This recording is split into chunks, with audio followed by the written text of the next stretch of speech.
man, no pressure. Okay. Interesting. From the strange but true department, huh? Yes. Kind of like the end of yesterday's football game. Good evening, ladies and gentlemen. The hour is 7 o'clock, and as mayor, I hereby call to order the meeting of Laconia City Council scheduled for December 10, 2018 at this hour. We'll begin our meeting tonight, as always, with a salute to our American flag. I would ask that you please rise and join Councilor Mark Haynes in reciting the Pledge of Allegiance. I pledge allegiance to the flag of the United States of America and to the republic for which it stands, one nation, under God, indivisible, with liberty and justice for all.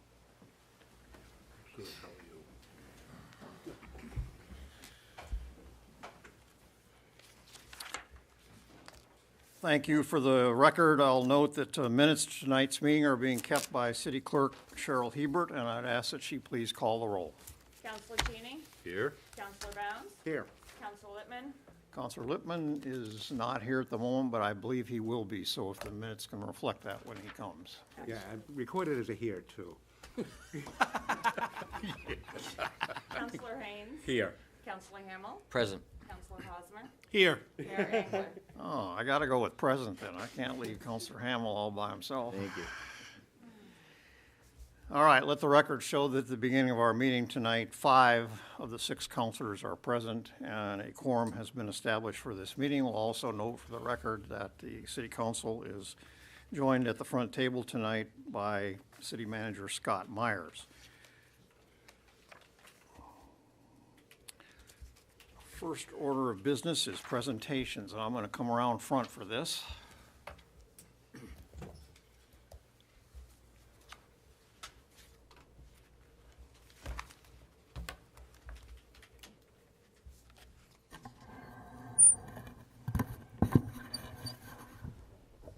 These early December meetings of council are special, I think, to all of us, because we get to lead off this meeting every year with the presentation of the annual Deborah Bionars Award. And that's a special night for us, a special night for the community. And I don't want to duplicate too much of what's written in the proclamation that I'm going to read here in a second, but it's always exciting for no other reason than typically we do a pretty good job of hiding from the recipient of the awards exactly who's getting the award this year. And so if you're looking around the room wondering why you're here tonight, you know, maybe it's you. You don't have a better reason than that, right, Dean? Right. So what makes this particular December evening especially special is that this year the committee that does the Bionars Awards every year has picked 2 winners. And to my knowledge, that's not happened before. At least I'm not aware that it's happened before. So we have two recipients this year. So I have 2 proclamations here and 2 awards that I'm going to give out in the goodie box here. And I'm going to read the first proclamation in its entirety. Some of the language in the proclamations is duplicate, so I won't read the duplicate part of it twice.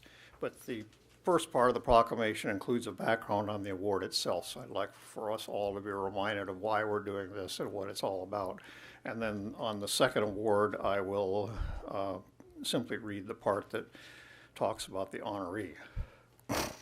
So this is the 2018 Deborah Bionars Memorial Award Ceremony. 31 years ago, the Laconia Council established the Deborah Bionars Memorial Award for outstanding service to the children and youth in the Lakes region in memory of police officer Deborah Bionars. Late Officer Bionars served the city and its youth with uncommon devotion, dedication, and distinction during her 9 years with the police department before her death in 1987. Each year, a committee comprised of 1 city councilor, 1 member of the police department, and 1 member of the school board selects an individual to be recognized for this award based on nominations made by members of the community. The award honors a member of the community who has enlivened and enriched the lives of our young people. As in past years, there are many worthy individuals nominated by members of the community. There were so many wonderful nominations that the B&R's committee found it particularly hard to choose, resulting in 2 winners of the award this year. Our first honoree has always been and will continue to be a support system for our community and is an ideal role model for our youth. She is described as good-hearted and spirited person, someone others can turn to and count on in times of need. Her dedication to our community is outstanding and heartwarming. Acting as the school librarian for Pleasant Street School for many years. So if you weren't the school librarian at Pleasant Street School, I'm sorry. She always takes the time to get to know the individuals who walk into the library and helps them find the perfect book that they can immerse themselves into. She has been instrumental in acquiring grants that help students explore their interests and works tirelessly to encourage them to participate in school activities. Volunteering with the after-school program, Project Extra, our honoree provides enrichment opportunities to students in a safe, supportive environment, teaching them about computers and robotics while also promoting confidence and healthy learning habits. She has also acted as a mentor with the Friends programming, helping young women to be strong and independent and to develop a sense of gratitude for the world around them.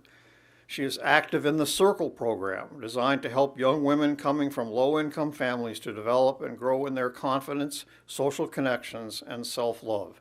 She has taught them that they can achieve anything if they just have the courage to try. It is said that the very best way to give back to the community is to become something great. And through her mentoring, this year's winner has helped to bring the greatness out in these young ladies, allowing them to share it with the rest of our community. In recognition of this year's honoree's outstanding commitment to the youth of Laconia, I am proud to present one of the 2 Deborah B&R's awards this year to Liz Rosenfeld.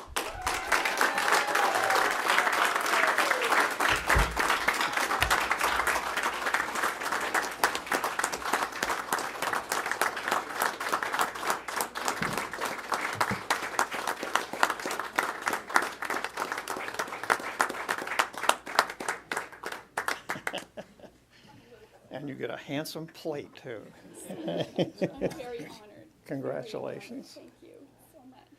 Why don't you stand right here for a second while we bring up our second honoree. I'm going to give you your proclamation in a second. Hold that if you will, too.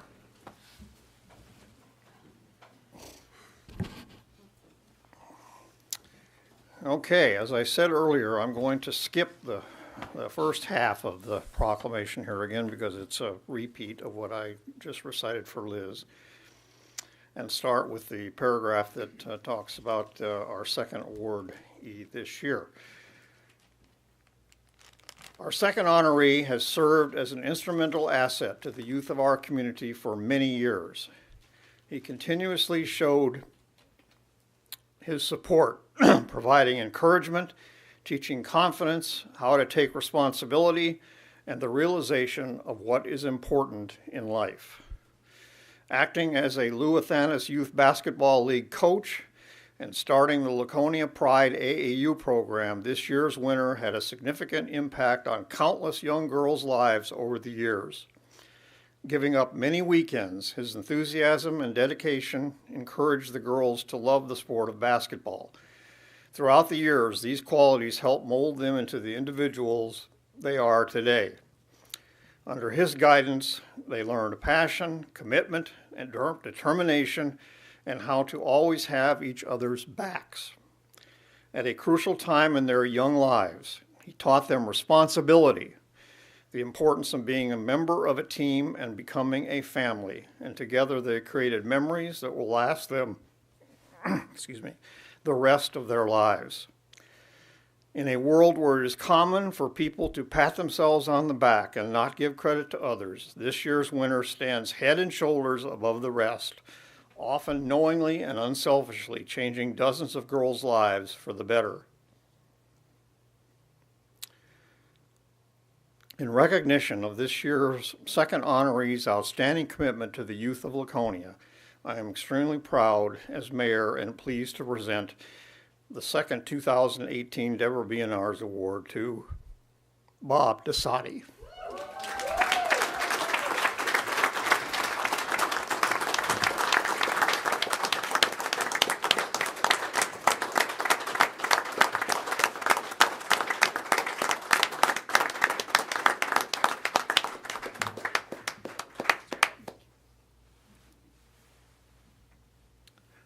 I'll give this to you here too. Do either one of you want to say a few words? No, I'm kind of verklempt, overwhelmed. It's a big honor. Okay, Thank well, you let's very get a much. picture here. Why don't you get on this side and Bob will, the basketball player will towel over us. Cheese. Any of the rest of you want to come up closer, feel free, don't be embarrassed.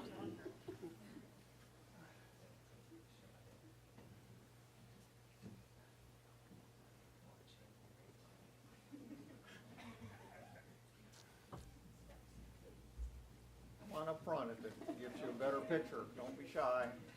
How am I supposed to get behind you if you stand over there? We got a lot of Well, I'll shy talk cameras. with Dave while we're. Okay. Henry, how are you? Good, how are you? Fine, I think. We're streaming live. We'll see this on CNN later. But it's real news, not fake. Yeah.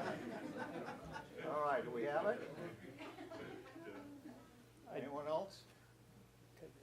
Well, two very, very, very deserving recipients this year.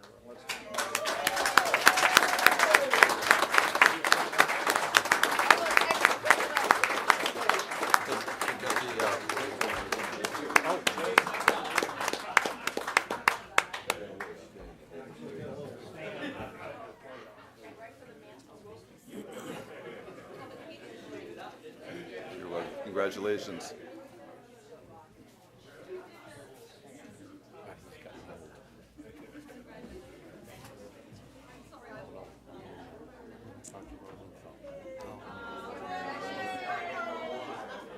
Just walked around the corner.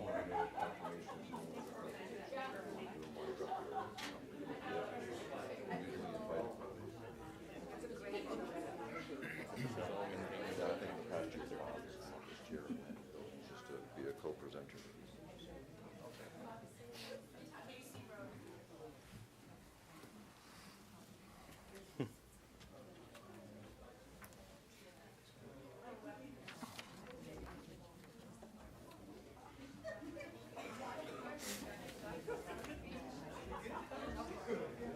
So, thank you. We know that a number of you are here this evening for this presentation, so we'll wait a second here and allow those who want to clear the room. I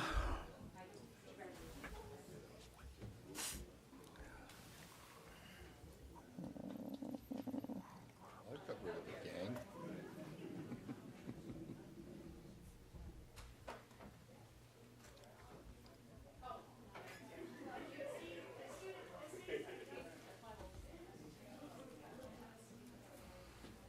Okay, while we're doing that, let's quickly handle the minutes. Before you tonight, we have the minutes of our last meeting on November 28th.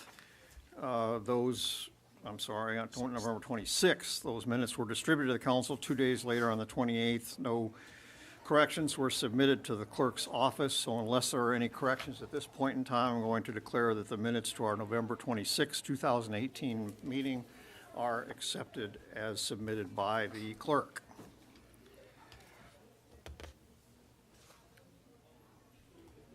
Citizen comments for matters not on the agenda. This would be the appropriate time for anyone in our audience tonight who wishes to speak to the council on any matter that is not on tonight's agenda. Not on tonight's agenda. Does anyone meet that description? Not even Representative St. Clair? Wow. Okay, we've established another precedent tonight. All right, I'm going to jump out of order with the council's permission here tonight and ask Councilor Hamel, as chairman of the Land and Buildings Committee, to join me up here for Front Porch Awards. I don't know if we have any of the recipients with We us do, yep. tonight. We do. But, The council has them.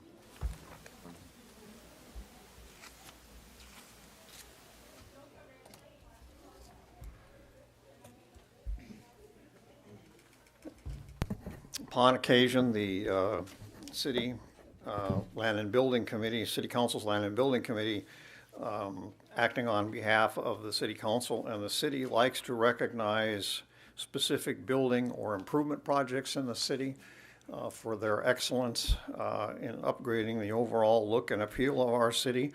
And we have 3 certificates that we would like to hand out tonight to outstanding achievements in that area. Thank you. And the first one goes to Robert and Lori Crete. Are Robert and Lori with us tonight? Yes, they are. Wonderful.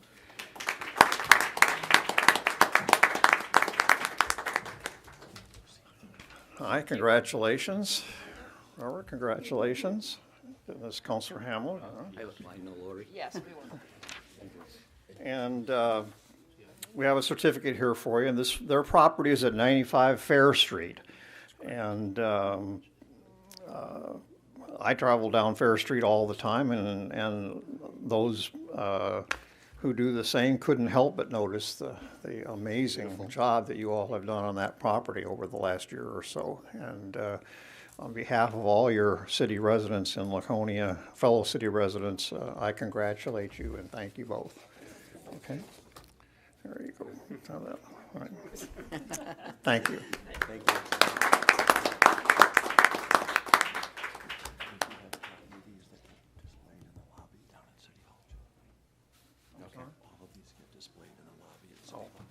I'm supposed to mention here that copies of these are on display or will be on display in the lobby at City Hall as well as past recipients.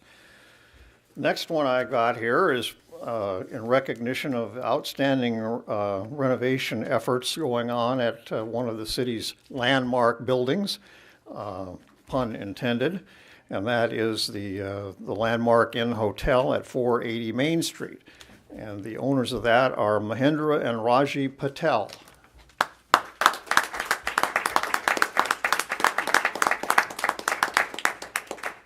Congratulations. Congratulations, sir. Congratulations, really nice job. Congratulations. And all the city is applauding you. Take my word for that, for what you've done there. It's outstanding, and everyone was wondering for the longest time what color that building was going to end up being.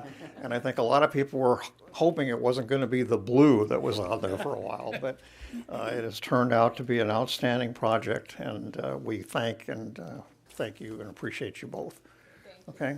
Thank you. You bet.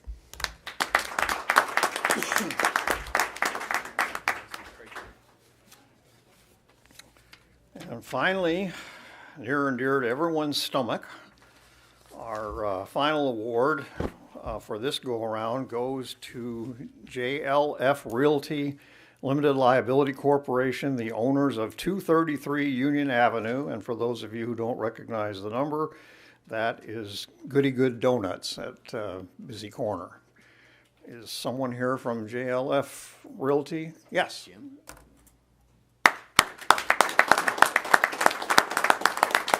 Oh, Jim, I didn't recognize you. My eyes aren't that good anymore. Hey, Jim, did a great job on it. That was my grandfather's building. Jim French, for those of you who don't recognize Jim, I didn't recognize you sitting back there. So thank you very much, and not too many days go by without discussing the building and what's in the building, and people are so happy to see it back in business and whatnot, and we applaud your efforts. All right, thank you, Jim.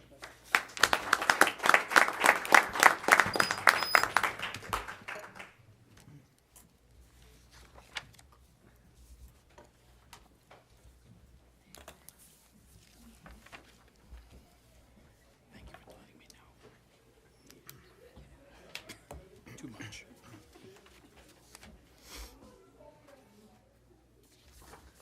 There's my my agenda? Did I leave it up there? Did I leave my agenda up there? It's all right. While I'm carrying that around. Hey, Tom Brady forgot how many timeouts he had left, so I guess it's okay for me to file. Someone's smiling. What's the rug out today? It's out every day. Okay, we have 3 interviews scheduled for tonight. First up, we have Joan LaRue, who is seeking reappointment to a regular member position on the Personnel Advisory Board for a 3-year term expiring at the end of October 2021. Is Joan with us this evening? Yes. Hi, and welcome. If you could introduce yourself, tell us what ward you live in, please, and let us know why you would like to be reappointed.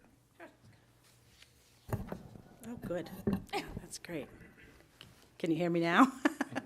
I'm Joan LaRue. I live in Ward 6, and I've just completed my first term, so luckily I do not have any experience with having to participate in an issue, but I have had the pleasure of being able to vote for the Employee of the Year, which is great. I have been at the Bank of New Hampshire for 29 years.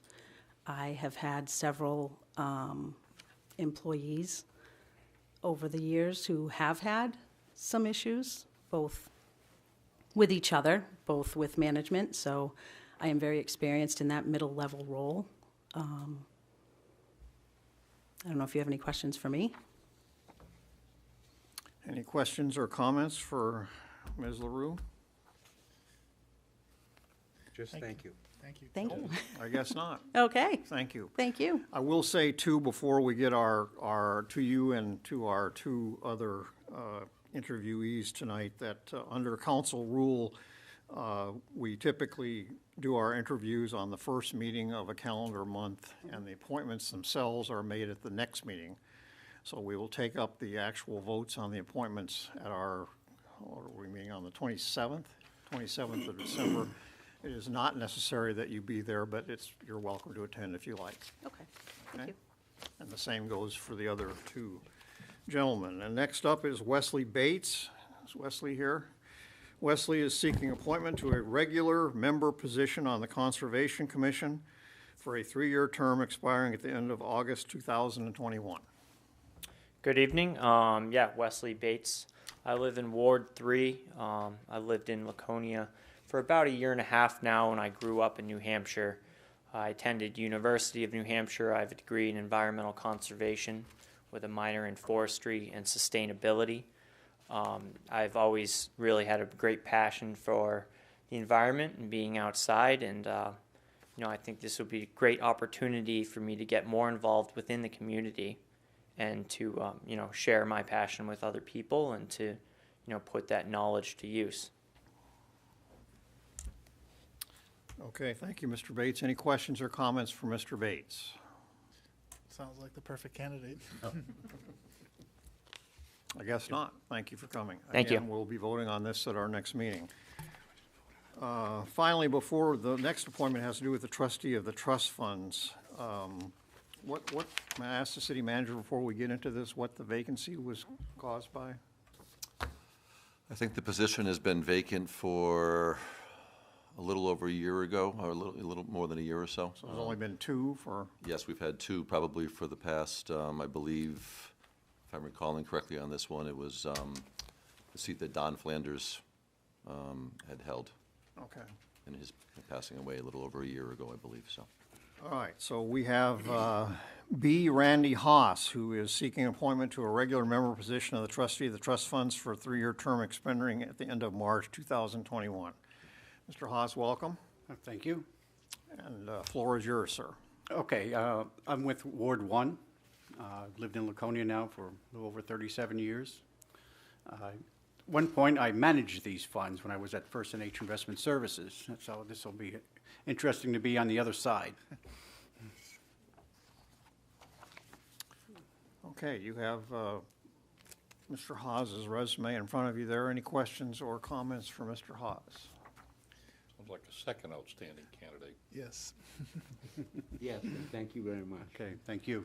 Okay, thank you. That was quick.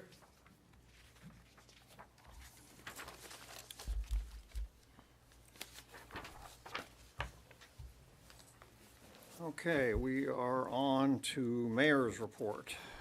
And first thing I want to mention under mayor's report tonight is I brought the Christmas tree with me here tonight. And for those of you who aren't familiar with this, it's a key. Turn sideways here. I have quite a collection of these now, 5 of them as a matter of fact. This is the honorary key to Christmas Village that is given by the honorary mayor of Christmas Village, which changes every year, to the mayor of the city upon the opening of the village at the opening ceremony. And this year's mayor was Ben Phillips. And so Ben, I want to say thank you to you for this key, and congratulate you on your reign as the mayor of Christmas Village, and did an outstanding job, and we're all very proud of you. And hope to see you again at Christmas Village next year. And I hope everyone here had a chance. I believe they had 3,000, something like that, people through Christmas Village this year, Councilor Hamel. And so we're all very appreciative of that. And that leads me, so thank you, Ben, for my key. I will treasure it always and add it to my collection, and look forward to seeing you again soon. So I'll put my Christmas tree back in place here. I got these in a window at my house, these collection of these things. So along that same theme, we all know that at this time of the year, especially at this time of the year, many people step up in our community to do good works for our community and good works for other people, especially people in need at this time of year. And that spirit of volunteerism is a huge force in what drives our community successfully in a number of different areas. Tonight, I'd like to personally recognize 2 people who do enormous good from both a leadership and voluntary labor perspective. And I am indeed privileged to be able to count both of these gentlemen as amongst my closest friends.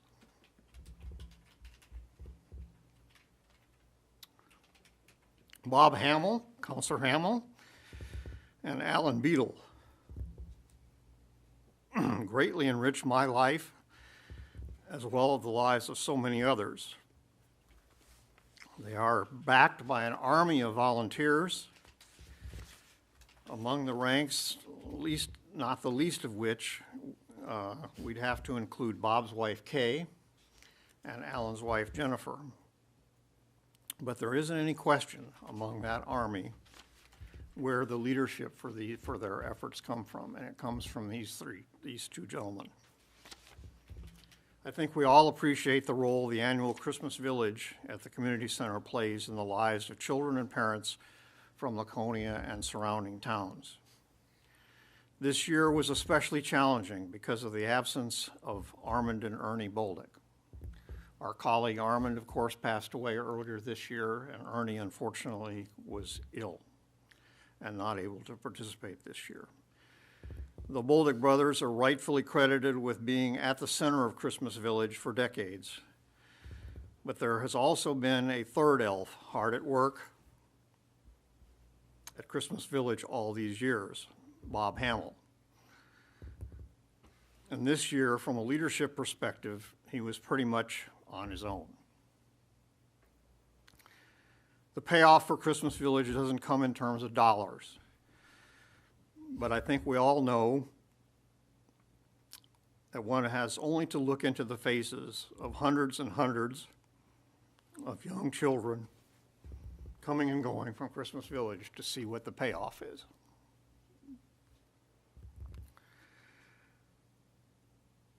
Like Bob's contribution to our Christmas Village, Alan's contribution to the Pub Mania fundraiser every December is irreplaceable. This year's Pub Mania event, 24 hours last Thursday and Friday, accounted for an astonishing 61% of the record total of $580,584 raised by the Lakes Region Children's Auction this year's. That's $353,361 was raised at Pub Mania for a 24-hour event with no sizable individual donations from either individuals or corporations. And that is just short of unbelievable, with that much money. Countless social service agencies and the children and parents they serve in our community will be better for Alan and his helpers' effort.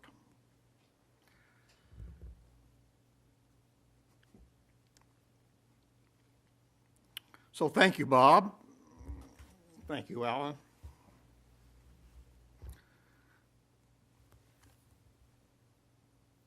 I love you both as if you were my real brothers.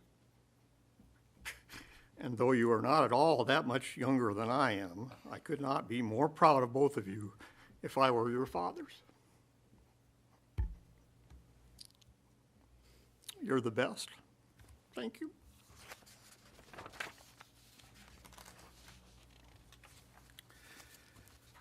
Committee reports. Didn't have any committee meetings tonight.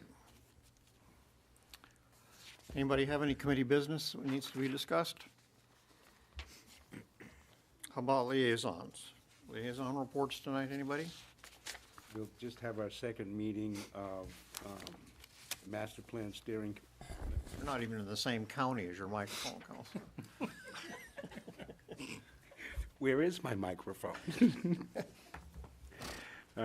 We'll be having the second meeting of the Master Plan Steering Committee, as you're aware. I think it's next Tuesday night or late afternoon. Now, we're moving forward. I hope we make some good progress over the course of the next 3 or 4 months. Okay. Anyone else? Liaison reports? Okay, citizens' request to comment on current agenda items. Is there anyone with us tonight who would like to address the council on any matter that is on tonight's agenda? No? All right, Mr. Myers, we're already ready to you with city manager's report. Thank you, Mr. Mayor. It's been a wonderful evening of recognition, and I think I'm going to dull it down and start talking about some numbers here. So I'll be the buzzkill in the room for a little bit here What are you talking tonight. about? And that's my report. So we start off on page 24, page 1 of the financial and operational trends, which is included in your agenda packet for the first meeting of every month. You can see the building permit report, current value for new construction. As I say a lot, the construction tracking that we do ties in with conjunction with the Department of Revenue Administration, and that's an April 1st to March 31st year that we use. So April 1 to November 30th, we have $14 million in new building permits on the books. Comparison to a year ago, we were at 17.5 million, and we're pretty much on track to where we were 2 years ago at 14.8 million. You can see the data for fire and rescue calls. Again, very consistent. When you look back over the last couple of years, we're doing a little bit over 400 calls for emergencies, that is, every month, far greater number of calls, but those were actual toned-out emergencies. As I shared with you a month or so ago, we continue to be busy in the public assistance area and the welfare, and that trend has been staying steady as we're going through the colder months right now. On the second page of the report, police department activity, again, police are very busy on a number of fronts over there. We can skip down to property tax collection. Property tax bills went out, brought to the post office last Monday, so folks should have received them by now. with a due date of January 2nd. As you look at the amount collected through November 30th, no significant change from where we were last month, but you can certainly expect that number to jump significantly when we get this report in our January agenda. Motor vehicles continue to come in strong. We're 5 months into the year. We're on pace a little over $100,000 at a greater pace than last year, which is good because we have also increased our revenue estimates by $200,000 over the prior year. So we are tracking where we should. Page 26 of the report was the overtime, and a question came up last month, and I apologize, it took a little time to be getting you the answer, but going through tax rate setting, working with the auditors, with the challenges that we're having with the transition of the finance department, there were other things that took priority, but I'm happy to report there's a simple answer and explanation as to why the numbers were off last month, and it goes to tallying the columns. So if you look at all the way over to the right, it's the comparison of overtime from 2019 budget year, fiscal year to date, in comparison to the same point 2018 fiscal year to date, and then the blue column was the entire fiscal year 18 number. So when folks, and we've got some new folks assisting with these reports, when folks were tallying the numbers, their inclination was just that the fiscal year 19 numbers needed to be updated, and that's what they did. We didn't get the 2018 numbers in the yellow updated to be the month-to-month comparison, so they held a few months behind in it. So we figured out what the issue was. There's, as you can see in various areas, the numbers are fairly consistent to where they were a year ago at this time. So that white column in comparison to the yellow column is an apples-to-apples comparison. And again, it was just a matter of updating the month-to-date yellow column last time to bring us into comparison. So apologize that happened, but it was just simply a transcription learning curve that we went through. We do have one of the grievances has been settled, so the one with AFSCME, that has been withdrawn by the union. We were set to go to an arbitration hearing a little later this month, and that was withdrawn, so that one will no longer be showing up on your report. Impact fees continue to come in at a slow but steady pace. You can see about $2,400 over various departments fiscal year to date. On page 5 of the report, page 28, the EMS billing history. We're digging into the fine details of that as we learn a little bit more right now. So I've been working with Deputy Riley at the fire department, who is overseeing our EMS and our billing, to kind of drill down into the numbers, because if you look at the July pool of calls, which was 298 trips, it appears that we've plateaued a little bit with our collection, where we had been steadily increasing from the teens to the mid-20s to the 40s, and last month we were up to 54%. We've kind of plateaued right in that area there, and we've only collected about an extra $1,600 over the last 30 days, and again, I'm just focusing on that July billing right now. So we're digging into the mix of the types of trips that we are making and where they're being covered, whether it's through Medicaid, Medicare, whether it's private patient pay, whether it's a commercial insurance, a workers' comp, a VA medical type of insurance. There's a whole number of programs out there. So the simple answer is we've got probably 3 or 4, and I'm not going to name names, but large, well-known entities that we're having some challenges getting paid, and whether it's just because we're new into some of the systems with our billing number and we've taken it over as opposed to the hospital and there's just a glitch, or I've heard that at least one of these entities is deliberately a little slow in paying. Doesn't mean the money's not going to come in, but it's just a little bit more of a challenging entity. But there's about 4 of them, ranging anywhere between $4,000 and $6,000, that, and again, several of them are tied into either Medicaid or Medicare, and we build out at the allowable rate. So we're very confident those numbers will come in. We're just doing a little digging into why it's taken so long in a couple of the cases at this point. There are a lot of smaller pockets of money that are out there in some of the private insurance, and again, there's no one big number that's out there per se, just little pockets that we'll continue to track down. Probably the largest balance that's out there is the private patient pay on the amount that we billed out. of just over $23,000. We still have a balance of just about $19,000. So we've got to look into, the reasons behind that, whether it's folks who don't have insurance, which is probably the case in a lot of cases, and don't have the means to pay, where we've got certain timeframes set up with our payment collection company where they followed up with letters, they'll be following up with phone calls, and then ultimately we'll be working, if we don't have success there, we'll be working with some collection agencies to try to get some of these matters. So even though the July number didn't jump up into the 60-something% collection rate, I feel comfortable that at least knowing that there's 4 well-established entities, that there's no reason that we shouldn't have received monies at this point, that we will be able to address that over the next 30 days and get that collection percentage up significantly, is my hope, by the time we look at this report. So ultimately, at the end of the day, we're targeted to collect about $1 million in revenue is what we budgeted for that. So that comes down to about $85,000, $87,000 in a month to be successful in collecting. And right now, we've collected $67,000 for the July month. So again, while we're targeting to collect the lion's share, if not all of it, in reality, to make our budget numbers work, we've been very conservative, and we're only needing 20,000 of what the outstanding is. So I'm comfortable we'll get there. We're learning a little bit with this. It may be a glitch with the system with a couple of these payers, but we'll work through that, and it's nothing that the collection agencies haven't seen in the past, and they're a very good entity working with us.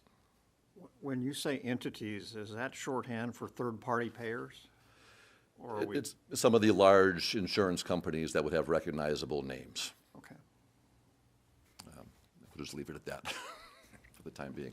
So the number isn't quite at the point we'd like it to be. Again, I would like to have seen that trend grow a little bit more for the July pool specifically, but we think it's easily correctable, and we're focused on it, and our collection company is also focused on those individual accounts that we're having some challenges with right now. So happy to take any questions on that. And the last item on the report I want to bring your attention to was we did have a couple of snow events. They weren't large accumulators, but they were heavy, wet, slushy types of snows, then some refreezing that required attention. So we were out several times with our crews, and you can see the overtime hours. We track it by storm with in-house cost as well as outside contractors, and the tonnage of salt or sand, as the combination may be, that we use on each storm. And then in the budget, we tally it at the bottom by general winter maintenance, outside contractors, and overtime dollars, so you can get a sense of how we're doing in those 3 accounts right there. So I've got one more item to bring to your attention, but I'll stop there on the operational trends report and see if there's any questions at this point. Any questions so far? Comments? No? Go ahead. The last item that I brought to your attention in an email last Friday is the parking situation in downtown. Just for folks here in the audience and folks at home, our current ordinances, and I've pieced together a couple of them, but the 3 points I want to make is our ordinances on a year-round basis say there shall be no overnight parking in any city parking lots, and that's not something that we've been enforcing in the non-winter parking ban months. And speaking with Chief Canfield, who's been here a number of years, he indicates that, to his knowledge, we've never enforced that in the non-winter months of the year. The second one is the overnight parking on city streets, and again, on a year-round basis, not dealing with the winter parking ban.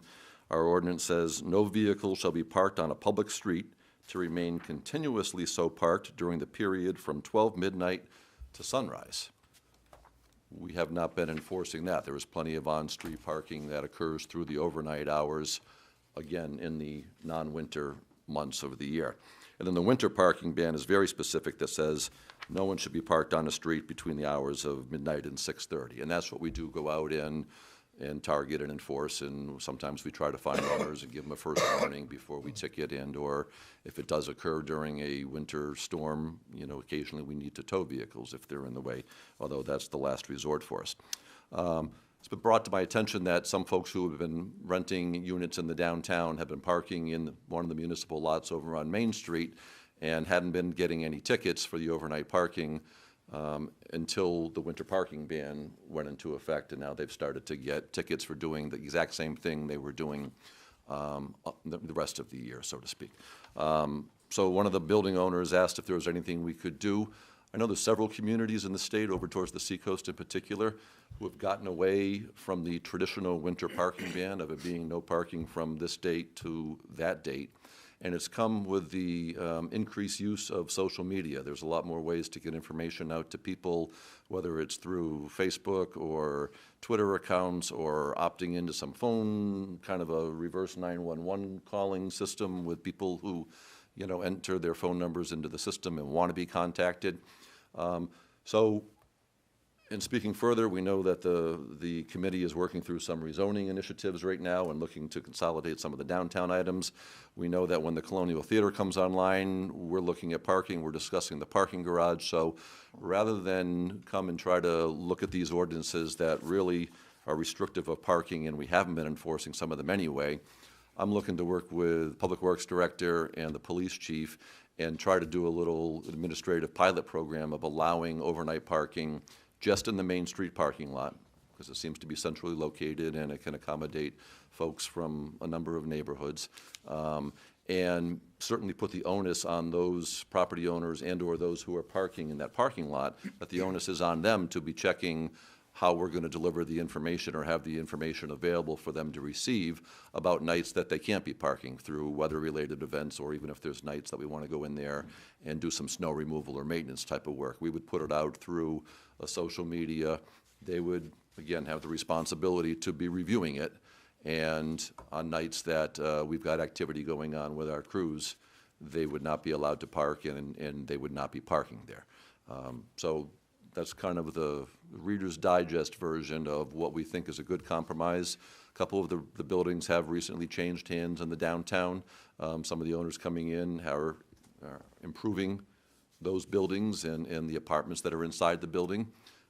Folks who are looking to rent those obviously would like convenience of being able to park closer than maybe having to walk 3 blocks to the parking garage, being the only city legal spot right now, according to our ordinances, where you can park overnight.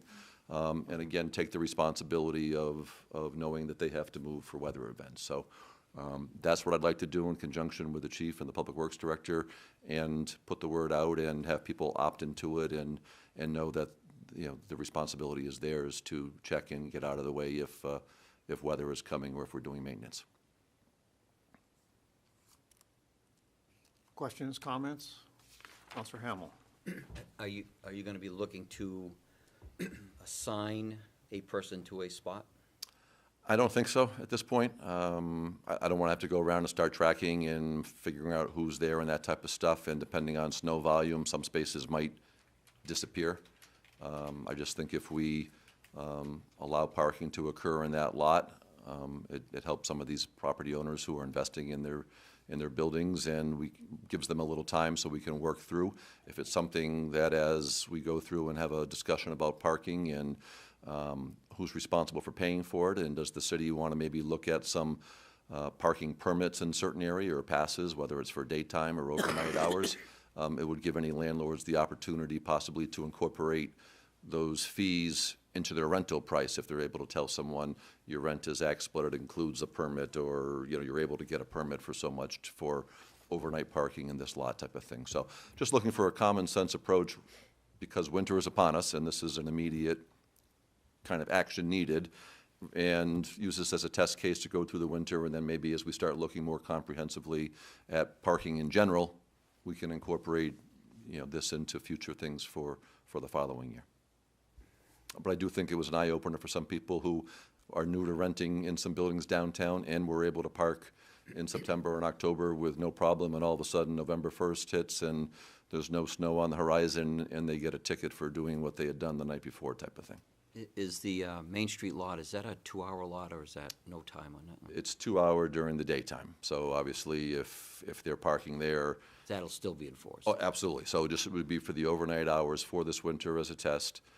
We would educate property owners and let them know how we're going to be communicating information. And again, responsibility on the owners and their tenants to be opting in.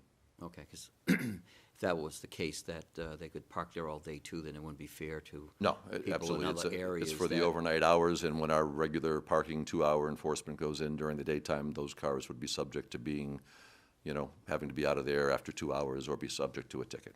Okay. Counselor Cheney.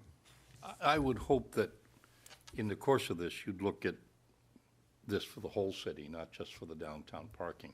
It seems to me with technology, we could notify people by text or by social media fairly easily, and therefore allow on-street parking throughout the city when snow removal wasn't a problem. At least look at that, I would ask. And we are, and that's what some communities are doing. And we certainly can look at that and find a way to make it work. The challenge that happens sometimes with on-street parking is as the snowbanks build up, the passageway becomes narrower and cars aren't able to get as far off the street. So if you allow for on-street parking in certain situations, you could have a real bottleneck depending on the amount of snow, how it was piled, and the width of certain streets. But it's definitely something that we can, look at, up until certain points of the year and depending on the types of storms and the accumulation of piles. But yes, we can look at all of that. Counselor Bounds. Yeah, well, let me get close to the mic here. You know me in parking, but I would hope that as part of this review, we would be looking at the pros and cons of some kind of a paid system, some kind of pay-as-you-go, either bulk for folks who have apartments downtown, or meters or something, take a review of that kind of stuff. So that, well, I would just hope that would be part of the review. Absolutely. Okay, anything else for the city manager? Got one more question. Counselor Hamel. I had to go, I went up to the Weirs today to look at something else that's kind of on our agenda today. And I noticed there was a paving job by White Oaks Road on the boulevard. It's like a layover of what was there. Probably half of it's gone in a ditch now. It's been peeled right off.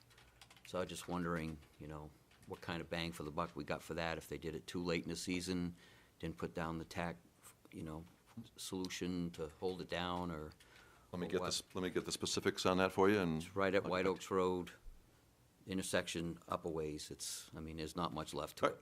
Let me see. It's probably worse than what was underneath there. All right, let me see what it was that was done and where we're at with it. Okay, thank you. Okay, last chance. Drive around a lot. So hearing no objections, I can move forward with the parking Right. program. Yeah. Okay, thank you. Okay, we're on to new business. We have 2 items of new business tonight. The first is boat agent authorization. That starts on page 30. This is an annual thing for those of you who are new to the council. We have 2 motions to approve tonight. First motion would be in order would be to allow the renewal of the boat agent agreement with the State of New Hampshire Department of Motor Vehicles, with the City of Laconia, and 7 local boat dealers, including Paugus Bay Marina, Thurston's Marina, Channel Marine, Irwin Marine, Lakeport Landing, Watermark Marine, and Winnisquam Marine. Someone care to make that motion, please? Thank you, Counselor Hosmer, seconded by Counselor Hamel. Any discussion? All those in favor, please raise a hand. 6 votes in the affirmative, that motion carries unanimously. And then secondly, a motion be in order to allow the city clerk to sign the boat agent agreement on behalf of the city of Laconia. Counselor Hamel makes that motion, Counselor Hosmer seconds it. Any discussion? All those in favor, please raise a hand. 6 votes in the affirmative, that motion carries as well. Next order, last item of new business is a first reading of Resolution 2018-35 relative to authorizing the city manager to accept and expend a grant on behalf of the city in the amount of $15,952.24 relative to the First Responders Comprehensive Addiction and Recovery Act. And 3 motions are called for tonight. There's an extensive packet in your of information that you have in front of you. And I am told that that this agreement has the potential to be extended for up to 3 years with the same amount coming each year. And Chief, you want to come up and explain that part of it to us, please? Yeah, that was the most confusing part of it as well. But it's a 3-year agreement that we would sign into, but the second and third years, it would be reevaluated for the exact dollar amount. So the figure that of the 15,900 and change is for the first year. Some things won't get rolled over. We're buying a new tablet as an example. That wouldn't get rolled over. So next year we'd do some financial work with them to figure out the exact total, and then the same thing for the third year.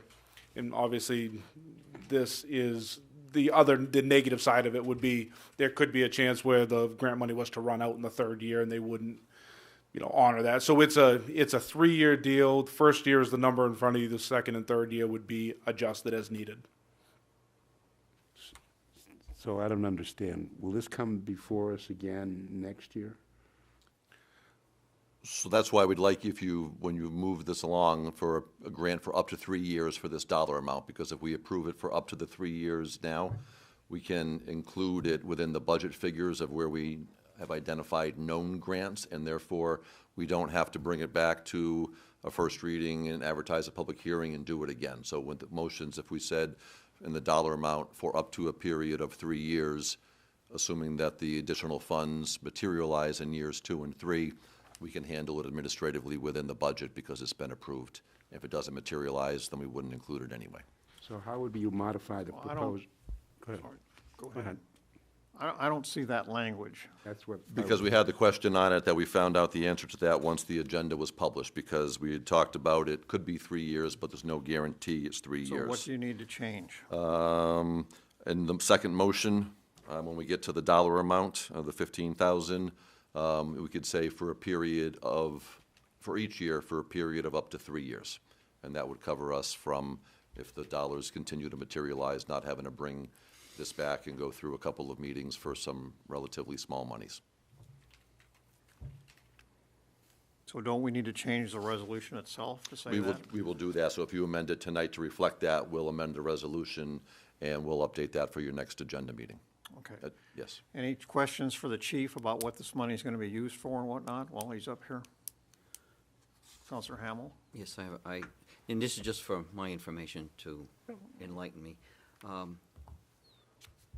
I talked to the police department today on this, and I guess the first of the year, the hospital is going to become the rehabilitation center for Belknap County or this area. There'll be 6 in the state. Yep. And they'll be taking over all the services. Yes. In other words, it's one-stop shopping. You're going to go there, supposedly. You're right. I guess they're still working on it, and there's going to be a meeting about how it's going to work and all that there. The way we understand it, though, and I think I know where you're going with this, the way we understand it, though, is anybody working within the system that's already doing these sort of little pieces throughout the system is still going to be continued to be needed to make that effective. So the work like we're doing down here with this, with all the different agencies that are around, they're all still going to continue to be used as a piece of that bigger puzzle. Okay, so that's how it's all going. That's my understanding on how it's all going to make it all together as to one big successful piece, as opposed, one big organization as opposed with a bunch of pieces working together. Okay. All right. So the referral of the patient to there, they'll be taken over completely, that patient, with referrals to wherever. So 24/7. What we do with the Recovery Coach program that we have in-house is in addition to what their type of referrals would be, because the referrals that Brian gets when he does his aren't necessarily going to the hospital, aren't necessarily falling into that piece of the recovery program. So if I go to the hospital, my family members had an overdose, we've gone to the hospital, they're getting that in-hospital care and referrals. Somebody who just knows a family member who has an addiction problem may not ever be may not be through the hospital. So the outside agencies are a lot of the recovery coaches, the different agencies that are allowed to be just referred to on their own are still helping out in the field. So that's where this would go. Brian would eventually refer them to whoever the hospital and all the other agencies that we have around suggest that they do that with, but it would be a first line, the way it is now. First line liaison, if you will, to get them to definitive care. Okay. Okay, thank you for explaining that. Yep. Any other questions of the chief? Thank you. Thank you. Okay, the first motion that would be in order at this point in time would be to to waive a reading of Resolution 2018-35 and to waive a reading of it in its entirety and to read tonight by title only. Would someone care to make that motion, please? Counselor Hosmer, second. Counselor Cheney. Any questions, any discussion? All those in favor of waiving the reading, please raise a hand. I have 6 votes in the affirmative. That motion carries. Next up would be to move the first reading of Resolution 35 relative to authorizing the city manager to accept and expend a grant on behalf of the city in the amount of $15,952.24 per year for a period not to exceed 3 years relative to the First Responders Comprehensive Addiction and Recovery Act grant. Moved by Counselor Hosmer, second by Counselor Hamel. Don't we need, isn't that the Discussion. one we need to amend? Yeah, we And just he did. did. We put that language in there, yes. Did that. I missed You it. got the language on that? I did. Madam Clerk? Okay. Yeah, I can recommend. Any discussion? Oh, God, no. All those in favor, please raise a hand. 6 votes in the affirmative, that motion carries. And finally, a motion be in order to schedule a public hearing on December 27, 2018 on Resolution 35 during the regular city council meeting. Counselor Hosmer makes that motion, seconded by Counselor Haynes. Thank you. Any discussion? All those in favor, please raise a hand. 6 votes in the affirmative, that motion carries as well. Thank you. Okay, we're on to unfinished business. 2 items there tonight, the first of which is a request from Santa Gate Properties Limited Liability Corporation for city council approval of an easement for construction of a deck over city property on Lakeside Avenue. That starts on page 54 of your packet. And Mr. Myers, I'll turn to you for an update. Thank you, Mr. Mayor. So when the council goes to do this, I believe it was tabled at a meeting a couple of months ago, so we'll ask you to please remove it from the table. There were some questions about what this would look like, and there's 2 photos were attached, so you can see this, the storefront visual of the number of poles, and I think probably the better picture might be the second picture, which shows the poles that are running down, and they're actually on the privately owned portion of the sidewalk. Again, this easement is only for, I believe it's 14 inches of overhang on city property, and whatever footings that we'll be putting in would be drilled and put in on the private portion of the sidewalk. So I know there was concern about how it would look, and potential, would there be any impact negatively to the city sidewalks that were just poured in there, and I did reach out and asked Mr. Santagate to see if he could get something to us that would affirm that footings could be, drilled there and not be impacting the sidewalk, and that this was a common practice. So I have not seen anything in writing from him. He did know this was on the agenda this evening and asked for it to, he was ready to come in and speak with us. I'm not sure if anyone else is here to speak to this tonight. State Representative St. Clair is waving his hand, that he is here to answer questions if there are any. No, he wants to speak.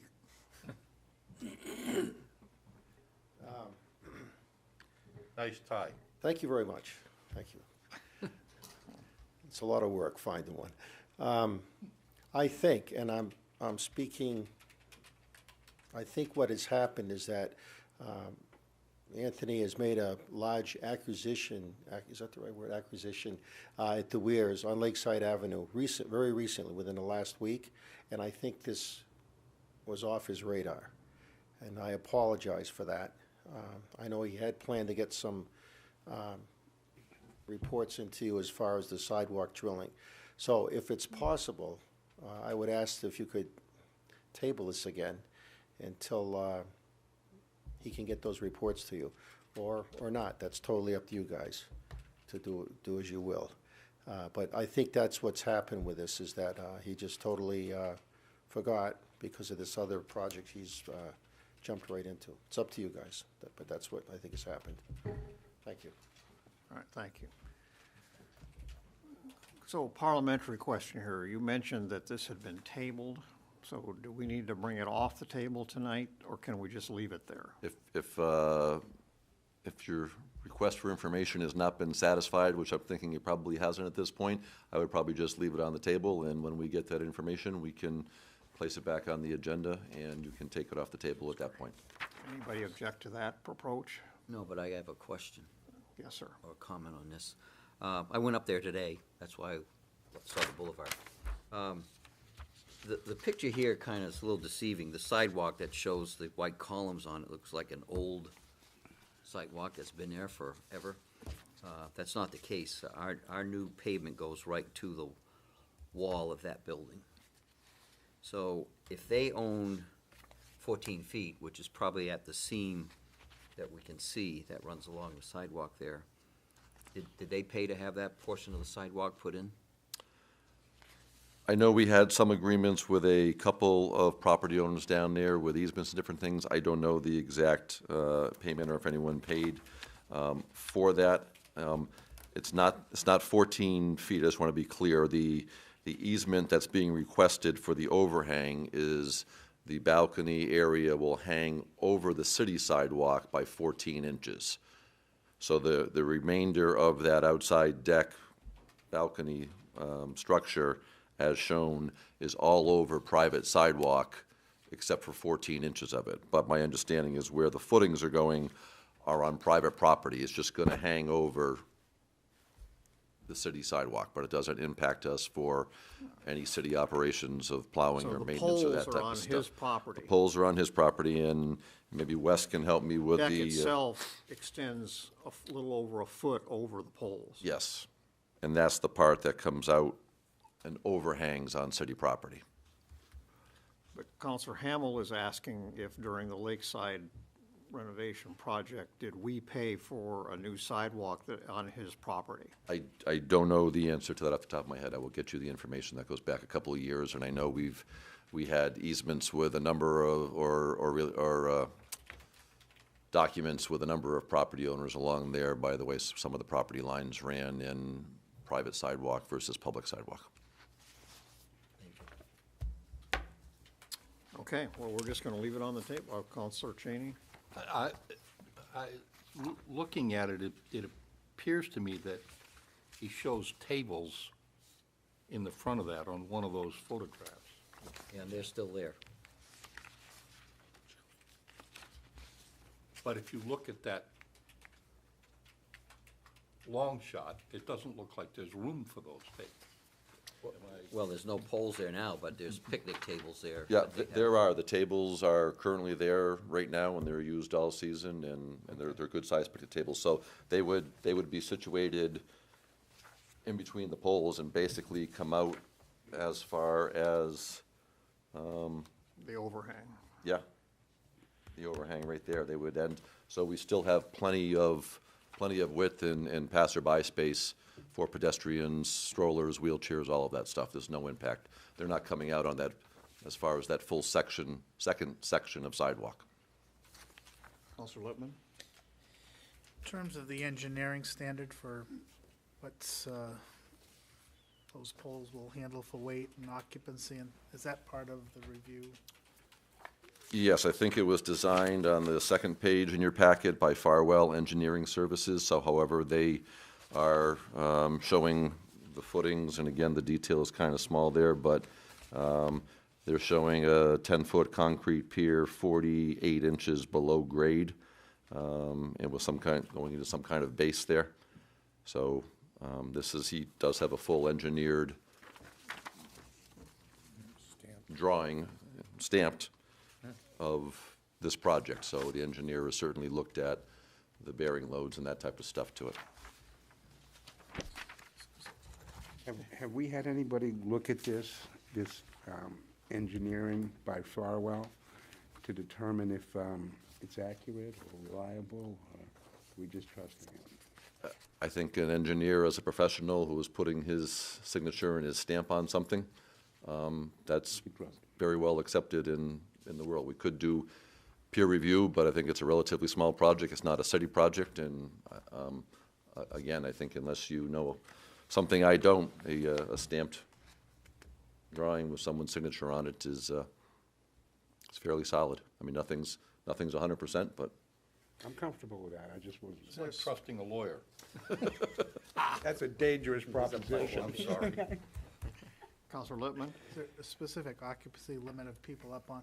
The only reason I raise this is just seeing the different news accounts of things that have collapsed, and if it did collapse, it could potentially collapse on city property.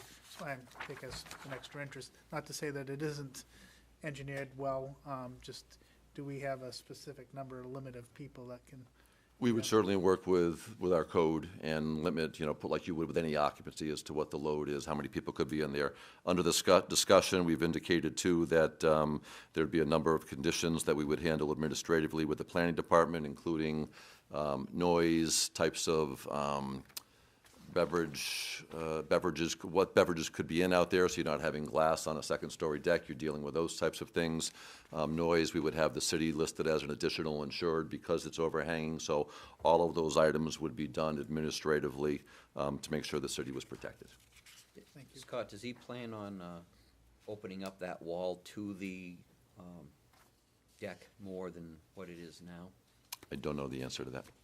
Because that would put a lot more noise out. I mean, if they're gonna sit there and imagine they want to hear the music and all that, that could.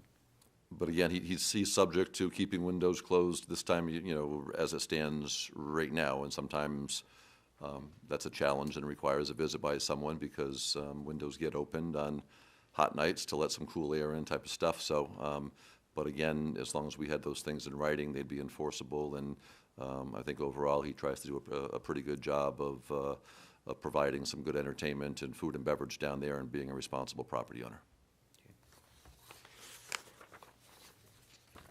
Okay, for now, it remains on the table. Correct, and we'll move on. Last item of unfinished business tonight is 21B, proposed sewer rate increase for 2020 and 2021. You have a memorandum, a new memorandum dated December 10, that starts on page 58. And Chris, you're going to make the presentation tonight?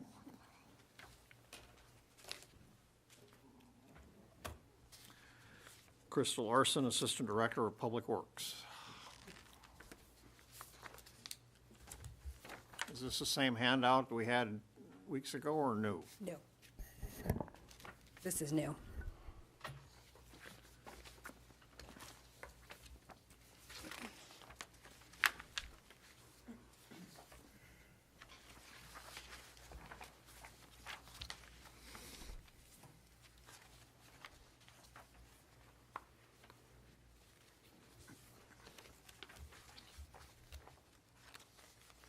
Okay, good evening. My name is Krista Larson. I am the Assistant Public Works Director. And this presentation is a follow-up from a sewer rate increase presentation given in September. Tonight's presentation will talk about the rate increase study and some of the outcomes that came out of that study. We'll also be answering some questions that came out of the September presentation, specifically a question about reducing the reserve balance and what effect that may have on different rate increase scenarios, and also the option of financing and how financing can be incorporated into our rate increase scenarios. And then we'll conclude with some recommendations. In September, we also presented on possible sewer expansion into developed areas. We won't be talking about that tonight, but we will follow up at a future meeting in January.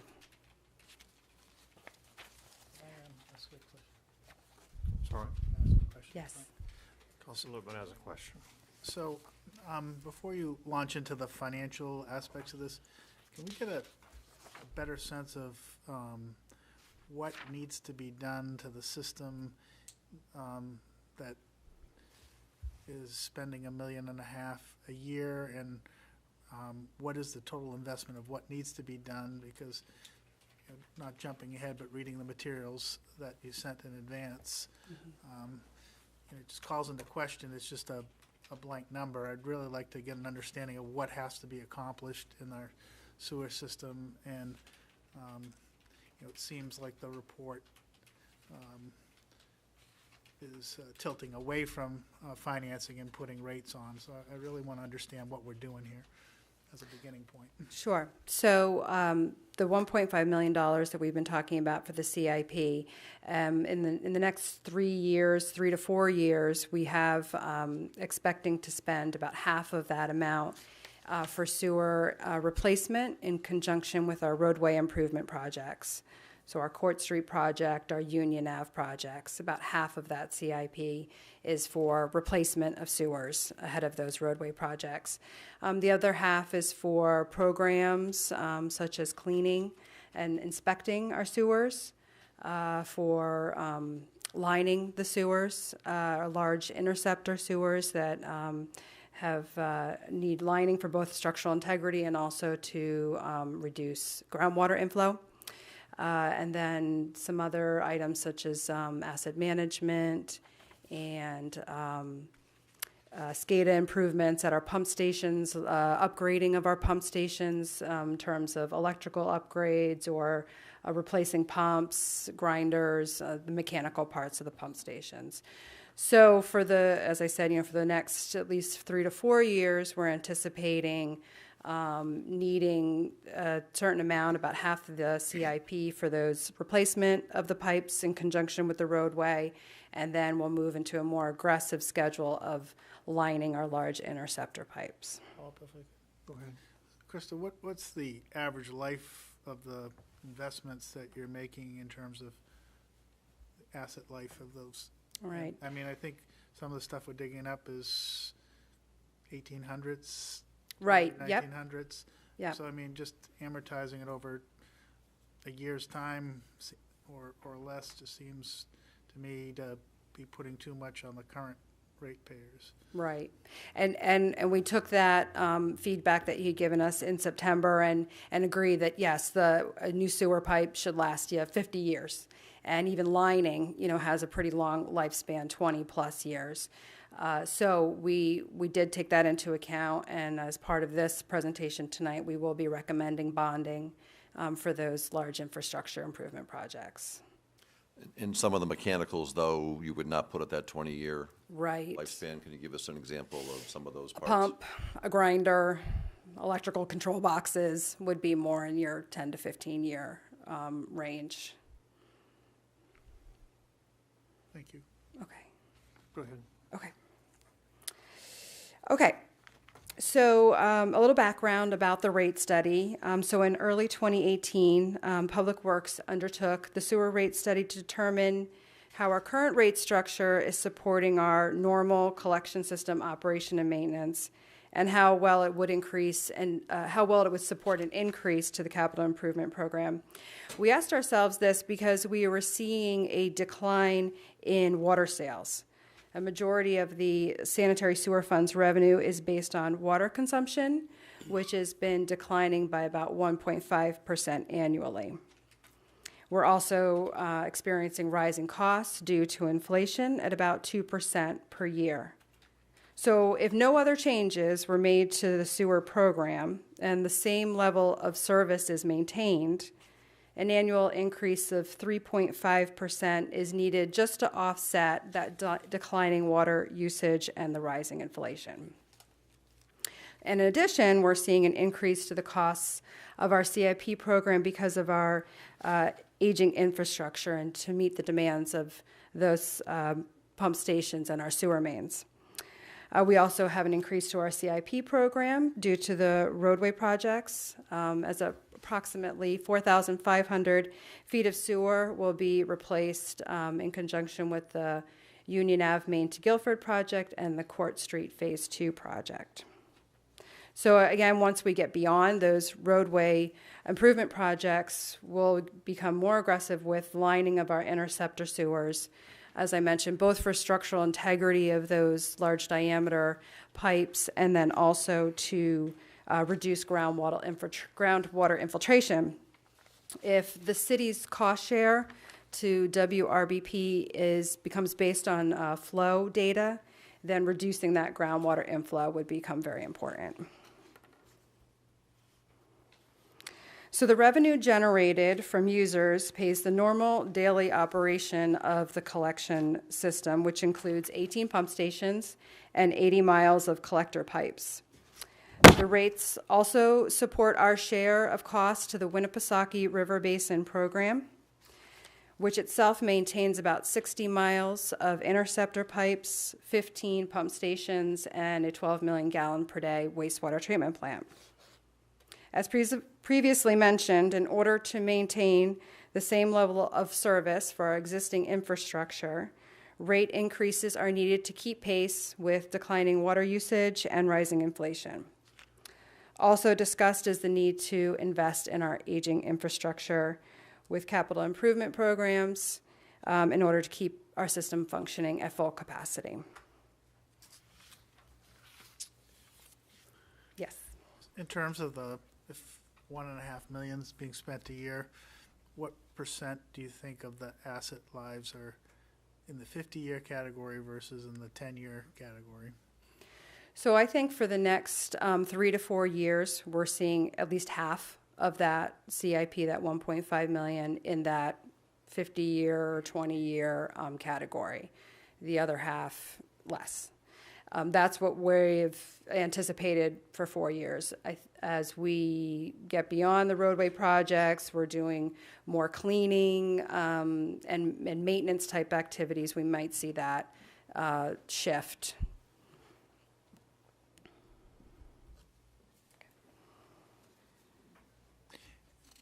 Go ahead. Okay. So another question here. So the rates that are tied to water consumption, we've tied ourselves to an index that's always going down, is what you're suggesting. Have we looked at the option of, and I do think we do this in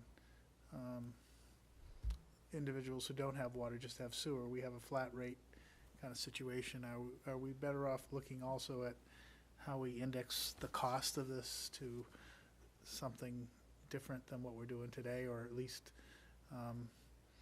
taking a portion of what we're charging and having it flat rated and then having some of it so we're not so right, because there's certain costs, with a system that are fixed. Your usage of that system, also affects your costs, but they're flat costs that are there whether it's being used or not. So I agree, to take a look at how do we reduce the volatility, and if we have sustaining costs, how do we sustain revenue for those costs? I think with a reserve fund, the more predictable, closer you can keep it. Right. And we do, when we look at sewer rates, and again, Councilor Lemon's right, we do have some people who are on private wells of some sort, but on city sewer. Those are relatively small number of our users. I think it's probably around 10% or around 700 or 800 users that are on that flat rate. The remainder who are on public water, on city water, we get the flow metering, but a portion is the base charge for having that service available to you, and a portion of it's based on consumption. So we look at that component right now anyway. I know the Water Commission, when they look at their rates, and again, they look at a portion to just the base user charge and also then a portion of consumption, because certainly not all households are created equal in the amount of water they use, or therefore the amount of sanitary sewer use they get, depending on how many occupants in the house. Low flow toilets versus the older styles, shower heads, all that type of stuff, the number of loads of laundry and everything. So we do try to look at that balance of a combination of base for having access to the infrastructure, and then a portion of it on consumption. But you are right, a portion of our charge is based on consumption, and consumption has been declining for about a 10-year period right now due to the recession and also due to more conservation technology improvements that have come online. But part of the solution could be potentially also looking at rebalancing that, given the infrastructure investment we have to make. In other words, the base rate, if what I'm hearing is we need to invest quite a bit into the base system, then adjustment to the base rate, so we're not, lowering the cost at the same time we're increasing the cost, so to speak. No, we try to, I think with the sewer rate increase you just did, a portion of it was based on consumption, and a portion of it went to the base rate. So we look to try to balance the, the approach that we take to this so that it's not all or nothing. I guess I'm advocating not all or nothing, and I understand that's not all or nothing, but I'm just saying I think we could tilt it a little more on the base than we have, just based on the investment we're making. And we could certainly, bring that approach in the next proposed rate increase that we're doing on that, sure. Yeah. I mean, at the end of the day, there's a certain amount of money that needs to be raised to operate the system, and we can allocate it, whatever the will of the council is within reason. I mean, I think my concern that I'm trying to get across here is similar to other major investments we make, like in schools or fire department or whatever, is that you want to spread the cost, even though it costs a little bit more to borrow over otherwise. It's people, particularly the older people in our community, they're not going to benefit for the life of a 50-year investment, right, unfortunately. And that includes most of us. So I mean, I think, trying to be sensitive to those people who are on fixed incomes and the like is that, we've tried to structure other major investments so that we spread the cost over a greater number of people who are going to participate, and I just want to make sure we do that. Right. And I think that's coming up a couple of slides from now with a recommendation on how we bond some of the assets that have the life that makes sense to bond them, and it's more the operating expense that wouldn't make sense to bond would come in cash. So I think that recommendation is coming up in a little bit. Okay. So again, some assumptions that were used as part of the study to anticipate revenue and needs and to plan for future rate increases included water sales decreasing by 1.5% per year, an inflation average of 2% per year, that we will need to continue to support a $1.5 million annual CIP, and that we maintain a reserve fund of $3.5 million. So at the previous meeting, a question had been raised about what happens to the rates if we reduce that reserve fund. And then a question was also asked about the financing. So just a reminder, too, that the sewer rate increase was approved, a 9.5% increase starting on bills dating in February 2019. Could you interrupt you a second? What do you mean by reserve fund maintained at $3.5 million? What does that mean exactly? So that it would never fall below $3.5 million? Right. Except in the event of emergency situations where we need to draw from those funds. What happens if there's an emergency and you spend $1 million of that? Right. I think that we would put a plan in place to repay that fund and bring it back up to the $3.5 million. I'm sorry, say that again? A plan would be put in place to bring that reserve fund back up to $3.5 million if there's expenditures from that fund. By how? We'd have to look at, increased rates. Well, yeah, or, how would we shift some of our other CIP work and be able to bring the reserve fund back up? If you've got a fund of $3.5 million and you have an emergency and you have to spend $1 million of that. Right. Now the fund's at $2.5 million. Right. Would you be coming back to us for another rate increase to put it back up to $3.5 million? Not necessarily. I think we could, potentially look at other options with our CIP program, whether or not we choose to bond some parts of our CIP that are appropriate for that, so we can put the monies back into the reserve. Or it could be a targeted, replenishment to get it back to an appropriate level. So you don't necessarily have to put the $1 million back in there in the first year, but because hopefully you're not having another large emergency, but over a period of a certain number of years. Well, that's why I asked. You It says here replenish. the reserve fund's going to be maintained at $3.5 million.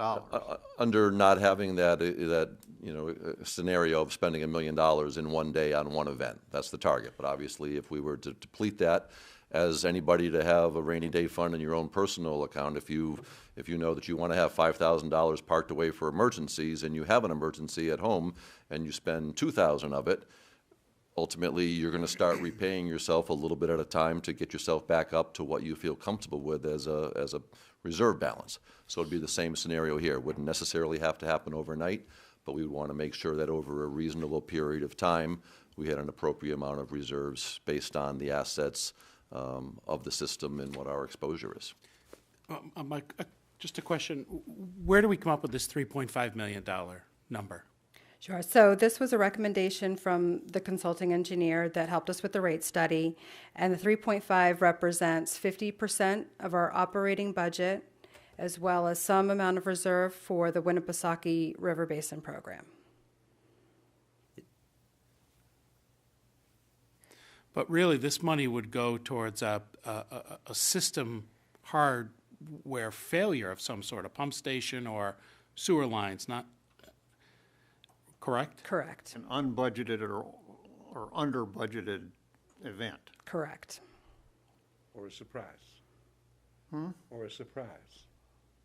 An unanticipated A event. natural disaster like we had. Yeah, but my question, though, is,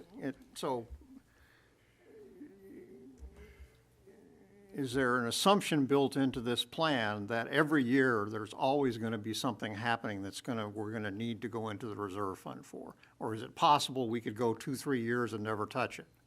I think it's possible we could go 2 or 3 years without touching it. So then the question becomes, why did we collect it in the first place? Right. I Right. mean, I think you got the capital infrastructure here. As a percent of the total system, I don't know what it represents, but I mean, I think if the issue is here, if you spend a significant portion, you just have to have a reasonable approach to, as the manager was suggesting, of building it back up. I don't think there's any magic to $3.5 million every day, as opposed to. And again, it was tied to 50% of our operating expense. We have a major investment in the Winnipesaukee River Basin program that could have some failure. In the third paragraph of your staff report, we did reach out to similar size or larger size communities, Rochester, Concord, Dover, to get a sense of what they're holding in reserve based on the size of their systems, and they're all, in similar neighborhoods, maybe not exactly where we're at, but in similar neighborhoods of having an appropriate level of reserve for a system this size. Does this reserve impact our bonding ability or not? We have a lot of bonding capacity we've not used. Okay. So that's Not not a the lot. issue. Okay. So I guess that leads to my question, is my overriding question that I have yet to come to an understanding of is if we had a true emergency, $1 million emergency, okay, we could borrow that money in less than 24 hours. It's not like it would be a cash flow crisis for the city, so why would we not do that? If we had to have $1 million right now to put into the Winnipesaukee Basin Authority, why wouldn't we just wait for that event to happen, if it did happen, and just go borrow the money to do it? And then we'd, have to, instead of, I just don't, given our ability to borrow quickly and almost unlimitedly, I just don't understand why we're pre-taxing to build up a $3.5 million fund. It's just good financial practice on a number of fronts for our various operating budgets, general fund, our internal service funds, not internal service funds, but our revenue accounts for water and sewer, to have appropriate reserves. There obviously is an additional expense in bonding. And can we do it? Yes, work would be completed, same day on an emergency, contractors would roll, city staff would roll, we would take care of it. Just in some cases, it's better to not always be going out and borrowing and trying to level out some of your rate increases so you don't get some of the spiking by having unforeseen borrowing of $1 million or of some other number on a random basis, if you get a chance to smooth some of that out through appropriate level of reserves. I agree with you that, we don't necessarily shouldn't be keeping extra money above and beyond. We do have the ability to, have funds secured in an emergency situation. But there is certainly a lot to be said for having reserves so that you can handle some of that in-house without having to always go out and borrow the money in an I emergency. don't disagree with that, so I think what we're doing is arguing over the $3.5 million number, really. Right, what's the number? That's your question. What's the appropriate? It was number? based on the. Is it necessary to pre-tax people to the extent of that much in order to have a $3.5 million fund? So that dollar amount is sitting there right now, and I think as further in the presentation, you'll see if we reduce some of that in order to fund some of the projects, then the expense of rebuilding that up or paying some debt cost on that is going to increase rates further in future years versus a pay-as-you-go type of system. So I think we're trying to present a balance between the two of So what you're items saying that are is you appropriate. plan to use part of that now? No, we are not planning on drawing down. It's there to help with some cash flow purposes, but the intention is not to be drawing that down in order to replenish at a later time. It certainly could be one strategy. It's not one that we're recommending right now. Counselor Hamlin. Just like to ask you a question. Sure. So if you're looking for 3.5 million, then you're saying that roughly $7 million a year gets spent in repair work to the sewer? Because it's 50% of the annual budget. 50% of, so it's about 2 million would be half of, 2.5 million would be half of the annual budget, and then about half a million, 1 million for the Winnipesaukee River Basin. So the operating budget is about 4 million. Okay, so what do we spend a year roughly on repairing our sewers? On sewer repairs alone, I'd have to get the exact numbers on that. I know our operating costs are 4 million, but the exact number for sewer repairs only, I'd have to find that number. You're talking about repairs in breaks or repairs in ongoing maintenance? Well, and like what we did on Court Street and things like that. So you're operating, So that's upgrading the system. So we're a difference between a repair and an improvement. I mean, I'm not trying to split hairs, but a repair sounds like something broke.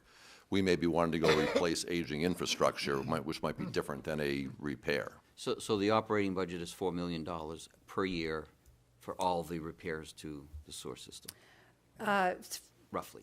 Roughly, there's also items included within the CIP as well. And we're paying our share of the interceptor in that 4 million. Right. So what we pay for the interceptor is a yearly fee.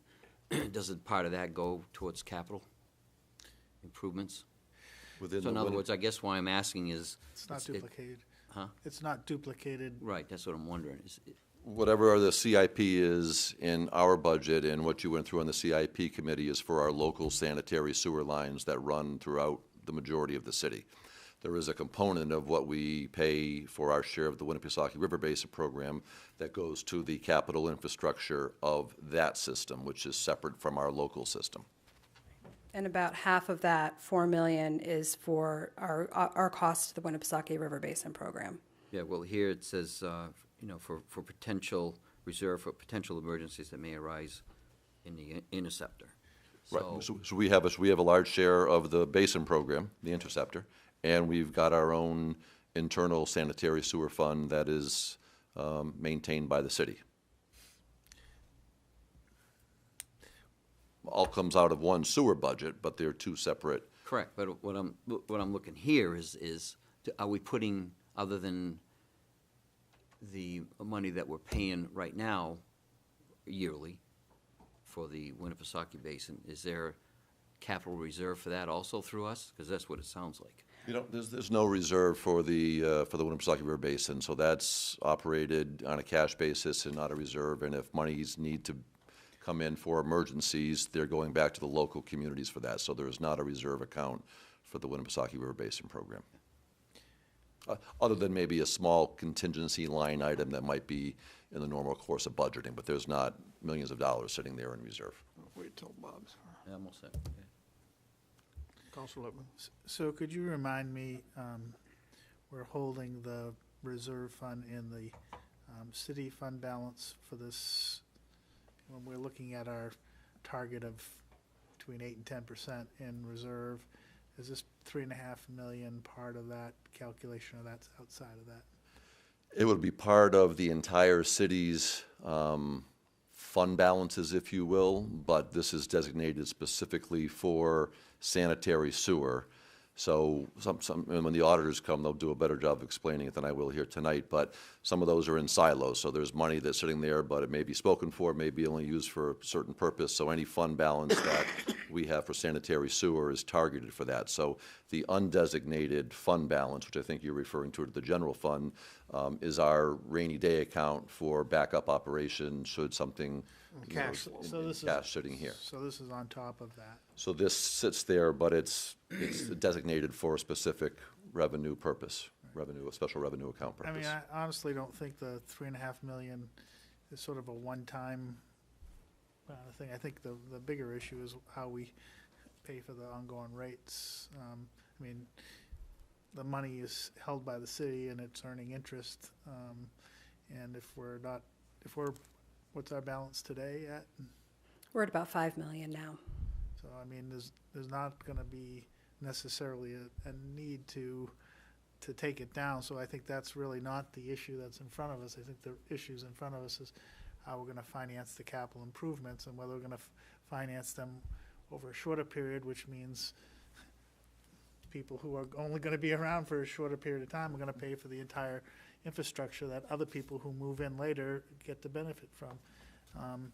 Which I think, as I look at our financials, one of the things that, I know it's not very impressive at this point, but our impact fees, we don't have anything built into that to cover these types of costs. And while I understand that be a long way to, it's something I think we ought to look at as part of this equation as well, in terms of if that's a legal permissible use of the impact fees to help support this infrastructure, because as more people add on it to the system, they're, if you will, getting into the system, not having to share in the cost of it. Well, separate from the sewer rate increase, we also just, the council Increase took the some hookup, action to increase the connecting fee to that, so that people are paying for the assets that they're buying into or hooking into, if you will. Yep. So we just did adjust that up, and that certainly will have folks coming into the system pay for their share of the assets that somebody else paid for. Counselor Cheney?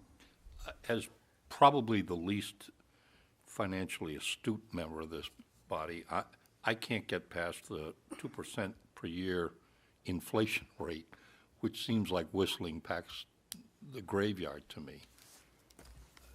I mean, if that's our calculation and suddenly the inflation rate starts to climb precipitously, all of this goes to hell. And that may explain the 3.5 million being held in reserve for that eventuality, because I'm sure that 2% inflation is, I don't think there's anybody here who can't Well, remember that should be, 8 and 9. if that's true, then that should be part of the argument, but If you look at the 10 years of the tax cap, 2% is, but I think the best predictor of inflation is it's a 10-year treasury, in terms of it's gonna be closer to 3% longer term. But that's where I get back to where we link our rates to a declining index, which is the water usage. So I think it's a Combination. Yep. Right. But I think for inflation for the last, probably at least since 2009, has been in the low 2s and the 1s and even negative. This year, as you know, the number we used for the budget adoption was 2.1%. That was calendar year 17's. And I think we'll have the November inflation number out later on this week. But through 10 months in this year, we're running at a little over 2.5%. So I would expect that the number we'll be using for the limitations with the tax cap for next budget cycle is probably going to either be 2.4 or 2.5%. So we have been historically in a low area of inflation for the last 8 or 9 years anyway, traditionally. So what's in the reserve fund right now? It's about 5 million in the reserve fund now. And some of that is slated to be drawn down and used Correct. for projects that we're already working on right now. Right, So it'll be drawn down to 3.5, 0.5, right. 3.5. 3.5, and that's where you want it to stay. That's what we'd like. So we're drawing from the 5 million down on a couple of these main projects that we're working on, Union and Court. And then that would draw down in conjunction with So some of if the we're CIP talking about these funds. big ratings, so if we're gonna end up at 3.5, and we're talking about, if I understood you correctly, no plan, no specific plan to spend any of that 3.5 at this point, then theoretically, if we have no emergencies, 5 years from now, that 3.5 will still be there. Right. Okay, so is it fair to say then that the rate increase that you're proposing does not put any money into the reserve fund? Correct. So if we did have a $1 million emergency, the fund would come down to 2.5 with no plans to put it back up again. Right. We'd have to look at how we're gonna do that. So none of this rate increase money is going into the reserve fund. Right. Is that correct? Yes.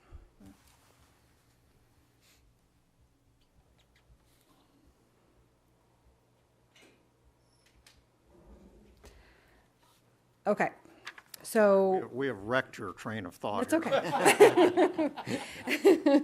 We will have a chance to do a review of the rate study. It is recommended to do these every 2 to 3 years. How is inflation playing out? How is decreasing water usage playing out? What projects do we foresee coming up? So if inflation goes up, we'll have a chance to review that. But we did review decreasing the reserve fund to 2 million. Essentially what happens is you can reduce your rates. I put in the 9.5% there in 2019, which was already approved. You could reduce your rates in the beginning, a few years to 4%, but then in that last year, you'd have to go up to an 8.6% to maintain the operating budget. So, just trying to make sure I understand this. This exercise with the yellow and blue presupposes that instead of a larger increase now, we're going to use current fund balance, $1.5 million, Right, to pay for what we know we're gonna have to pay for. correct. Okay, this doesn't have anything to do with an emergency. This is just Correct. plan drawing down. Right, So we don't have to increase rates.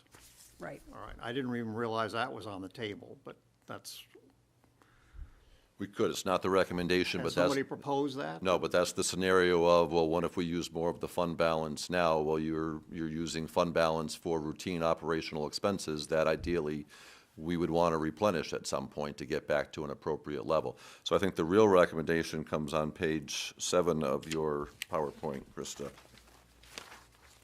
And this goes back to Counselor Lippman's question of how much of the 1.5 million each year could we put into a 20-year bond because it's got the life expectancy, and how much of that is less than that, mechanical pumps, grinders, which we're replacing every 8, 10, 12 years, depending on the workload and on the part.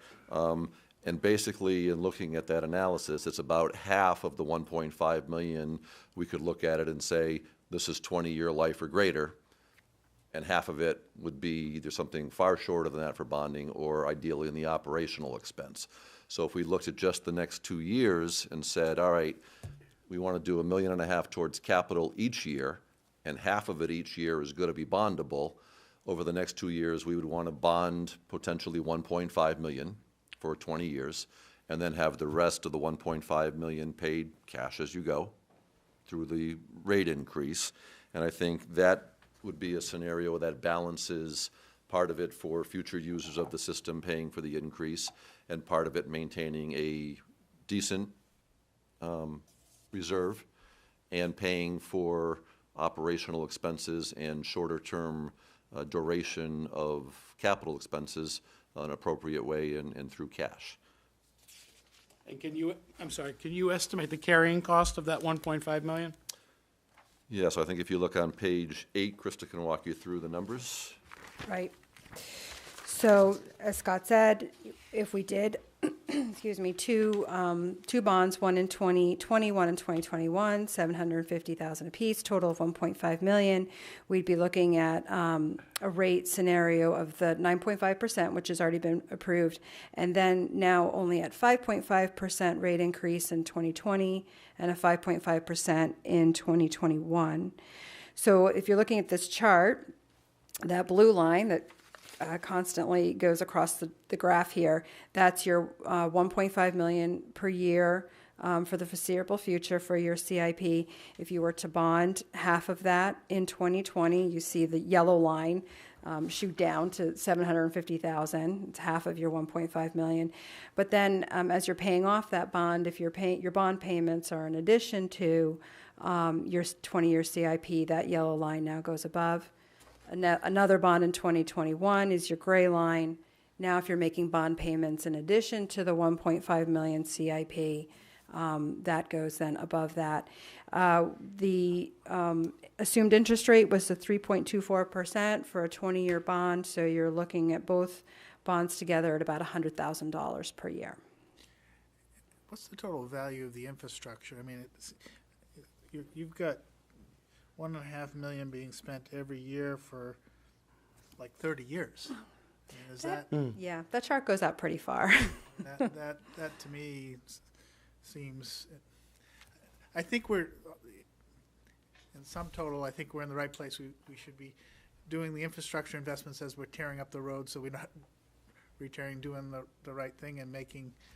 We've made, I think, good capital decisions which have, been able to work within the tax cap. I think what you're hearing from myself and others at the tables, I think it's sort of like the exact plan. I think the concept makes sense, but I think in terms of just making sure that we're spreading the value of the investment over the people who are going to benefit from it is important.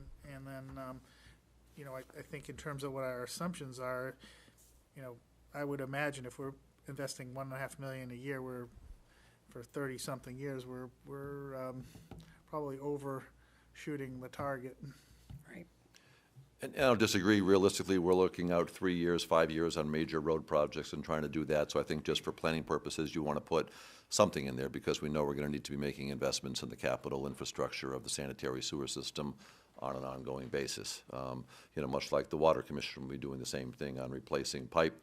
The water a little bit different because pressurized pipes, and when they break, they break. Sewer, in most cases, is gravity, but we do have, how many pump stations do we have in the city that we have? 18. 18 separate pump stations, so a lot of our sewer we don't have the luxury of it all occurring high in gravity flow to its final destination. So we do have 18 pump stations of varying size and age, and those need motors and pumps and the grinders and all of those components to them as well. So it's the sewer and it's the pump stations combined that really drive that. But can you refresh us on what 5.5% increase in terms of dollars based on the average sewer user right now is how Sure. much? So the 5.5% increase would be an increase of $24 for the average $24 user. is what we'd be Quarterly. Yearly. projecting. So by splitting it up and getting away from the 9.5 and bonding the 1.5 million, ideally I'd like to find a way to save on the bond, and bond is to do the 750 for year 2 and the 750 for year 3 together and issue them at the same time and pay one bond and one closing. But we're talking bonding that 1.5 million over the next 2 years, and then the average increase to the average, or the increase to the average sewer user, which is based on statewide data, is going to be $25 a year for times 2. So in 2019, 2020. So, looking at where the yield curve is now, where short-term interest rates are pretty close to long-term interest rates, it's probably advantageous to borrow sooner than. Absolutely, and I would work with our bond counsel to say, how can we borrow it now and allocate a portion of it to a future fiscal year type of thing to get the funds in place, or get it in. We've got a certain time frame in which to expend the funds for the project, but it's not as short as 2 or 3 months. We just don't want to run into an arbitrage type of situation where you're borrowing funds and then you're sitting on them for a year, 2 years before you're putting them to work. The bond council and different regulatory agencies Just limit to positive arbitrage. want you to be expending those funds within a reasonable period of time. But we would work with folks to, as Councilor Lippman says, take advantage of rates sooner rather than later because they're only going to be heading higher, but try to allocate it over the 2 years and tie a reasonable asset to the bonds that we'd be issuing. Counselor Hamel? If you went with the 9.5%, 3 raises, we already did 1. Right. Or was it 4? 3? Was it 3? I think it was 3. First recommendation was for 3 increases at that amount. So what would be the revenue from those 3 increases? I mean, for the average taxpayer, you know. What would be the I mean, increase? Not the amount that for the city. Right, right. What would the city Oh. raise with those increases? I'd Just- have to get the exact numbers, I'm sorry, I don't, think about it.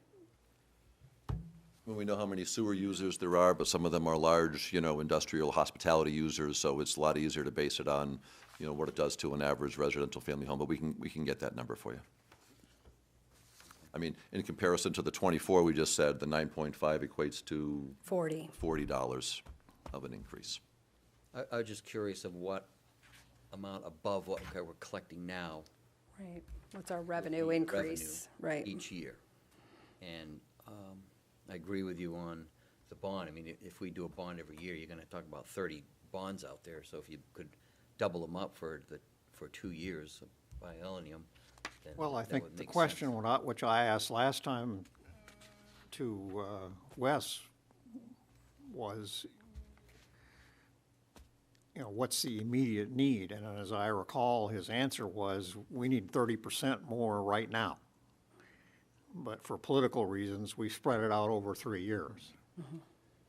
And that's in conjunction with, we do have some, very large projects occurring right now, which hopefully we're going to be phasing out of on the major arteries that we're doing. So, once we get beyond the courts and, we've done most of, Main Street, we did South Main, a couple of years ago, and so hopefully we're.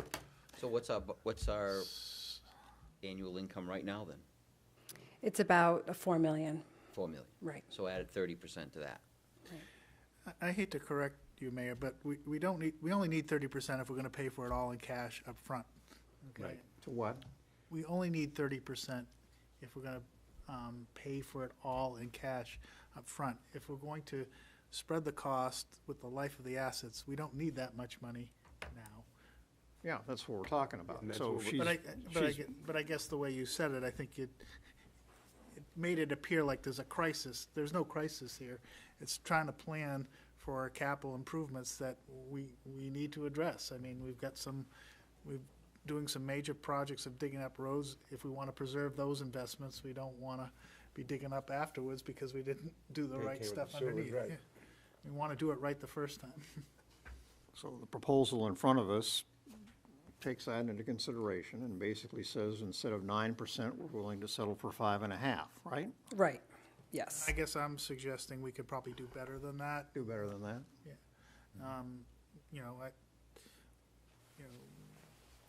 Whether we can do 3%, and try to target it more to where people are experiencing inflation Is this 9.5 on here we've already done Correct, for 1 year. for 1 year? right. So what your plan you're presenting to us tonight is to say, let's take that second and third year down from 9 to 5.5. Yes. And Counselor Lippman is saying he thinks we can go lower than that. It was So- a different debt structure. So taking that down to the 5.5, is that where you're going to be using from the 5 million we have down to the 3.5 for the extra? No, that would be the bonding, that you'd use that bonding. But we are, in conjunction right now, we are going to draw down the reserve amount from the 5 million to the 3.5 And then million. leave it there. And that would be the level we would leave it at. So I just want to finalize that point, and then I promise not to bring it up again. But so my understanding, as far as my little niche on this thing, is that no money to be raised by the 9.5, the 3 or 5 or whatever in out years will go back into the reserve fund. So if you do have an emergency over that period of time, and you have to draw down the the reserve fund below 3.5 million, you would have to come back to the council and ask for another rate increase to replenish the reserve fund, correct? If the objective was to replenish the reserve fund to 3.5 million, yes, we would probably come to you and say, So then we could have the discussion at that point Yeah. in time whether we really need 3.5 million. Whether we in the need the reserve. 3.5 million, whether we can And- leave it at 2 million or 2.5 million, or whatever figure we're at. yes, we could. Okay. All right. So, Can I make a recommendation that I think we've got a concept that we agree with, and to work with bond counsel and come up with a plan that we could run through finance and then bring to the full. And We refer this to the finance committee? I would think you're all vested enough and understand it enough that I think working with finance, meaning finance department, and coming through a scenario that maybe looks at bonding where we can for an appropriate length of time on our capital needs. And maybe, I think what Council Lippman is saying is bring the increase down from the 5.5 maybe to somewhere in a 3 to no more than 4% range for the 2 years out. And what does that look like to get us there? And that brings that $24 increase for each of the next 2 years that we're talking about here down to 60% of that. So $14, $15 probably is the area that we'd be trying to target for, with something around a $15 increase, and bonding an amount that's appropriate to issue one bond to kind of cover a portion of the next 2 years for those capital needs that make sense to do it. yeah, and just as a practical matter, for people who are paying those bills, that makes a big difference.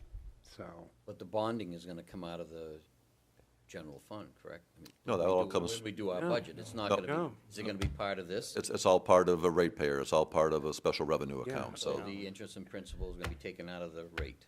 right, would which be, will accomplish. would be factored into the budget, and That's an ratepayers enterprise. would be paying it, yes. Which is what Councilor Lippman is talking about doing, and that is spreading the costs over a period of time so that us old folks ain't paying for it all at once.